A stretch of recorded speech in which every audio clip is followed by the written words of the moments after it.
ಮಕ್ಕಳಿಗೆ ಮೇಷ್ಟ್ರಾದ ಸಿಎಂ ಸಿದ್ದರಾಮಯ್ಯ 1 ಗಂಟೆ ಮಕ್ಕಳಿಗೆ ಪಾಠ ಮಾಡಿದ್ದಾರೆ ಸಿಎಂ ಸಿದ್ದರಾಮಯ್ಯ ಅವರು.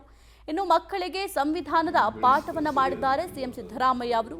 ಗೃಹ ಕಚೇರಿ ಕೃಷ್ಣಾದಲ್ಲಿ ನಡೆದ ಕಾರ್ಯಕ್ರಮ ಇದು. ಸುಮಾರು 50ಕ್ಕೂ ಹೆಚ್ಚು ಮಕ್ಕಳಿಗೆ ಸಿಎಂ ಪಾಠವನ್ನ ಬೋಧಿಸಿದ್ದಾರೆ. ರಾಜ್ಯದ ನಾನಾ ಭಾಗಗಳಿಂದ ಮಕ್ಕಳು ಬಂದಿದ್ದು, ಇನ್ನು ಸಂವಿಧಾನದ ಬಗ್ಗೆ ವಿದ್ಯಾರ್ಥಿಗಳು ಕೂಡ ತಿಳಿದುಕೊಂಡಿದ್ದಾರೆ. ಆಮೇಲೆ 2 ವರ್ಷ ಮಾಡ್ಕೊಂಡು ಬಿಟ್ಬಿಟ್ಟ ಸ್ಕೂಲ್ಗೆ ಹೋಗಿಲ್ಲ. ನಾನು ಎಮ್ಮೆನ ಕುರಿನ ಮೇಯಿಸಕ್ಕೆ ಕೊಟ್ಟೋಗ್ಬಿಟ್ಟೆ. ಆಮೇಲೆ ರಾಜಪ್ಪ ಬಂದಿರೋದ್ರಿಂದ ನನ್ನನ್ನು ಯಾವ ಥರ ಬೆಳೆಸಿರ್ಬೋದು. ನಿಮ್ಮಲ್ಲೇ ನಿಮ್ಮ ತಂದೆ ತಾಯಿಗಳು ವಿದ್ಯಾವಂತರಾಗಿದ್ದಾರೆ, ನಿಮ್ಮನ್ನು ಬೆಳೆಸ್ತಾರೆ ಸರಿಯಾದ ರೀತಿ, ವಾತಾವರಣ ಸರಿಯಾದಂಥ ವಾತಾವರಣ. ನಮಗೆ ಹಿಂಗೆ ನಾನು ವೀರ ಮಕ್ಕಳು ಕಲಿತಾ ಇದ್ದೆ ನಮ್ಮ ಊರಿನಲ್ಲಿ.